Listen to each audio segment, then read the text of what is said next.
मला जाऊ दे कशाला आता कशाला कोणाला अंगावर घ्यायचं. कुणाच्या बापाला माझ्या निष्ठेविषयी शंका येऊ शकत नाही. कुणाच्या बापाला.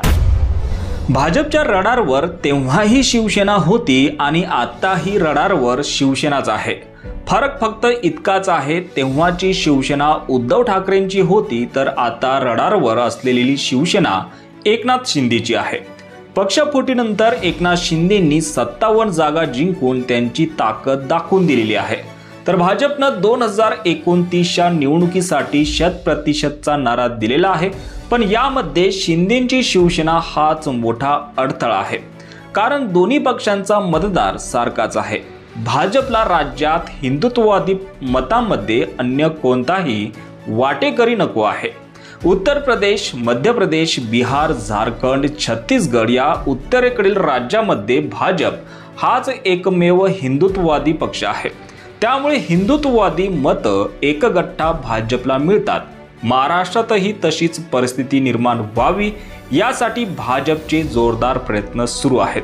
त्यामुळे सध्या महायुतीच्या सरकारमध्ये शिंदे सेनेवर मोठ्या प्रमाणात दबाव असल्याच्या राजकीय जाणकार सांगत असतात. त्यातच आता हे सगळं कबोई जबाब चक्क शिंदे सेनेचे मंत्री असलेले गुलाबराव पाटील यांनीच दिलं आहे.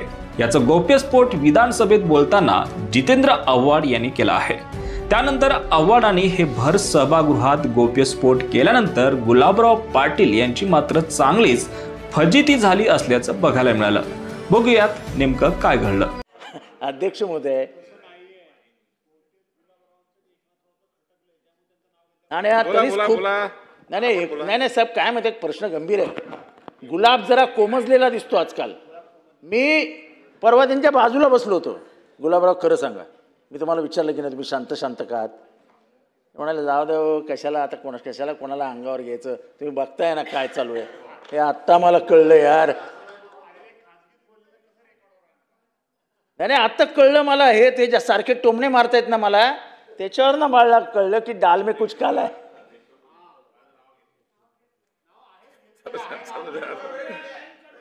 बोला बोला. मी यांचं नाव घेतलंच ना, मी गुलाब म्हटलं. आता बोलू द्या. आम्ही कमळ पण म्हणेन. बोला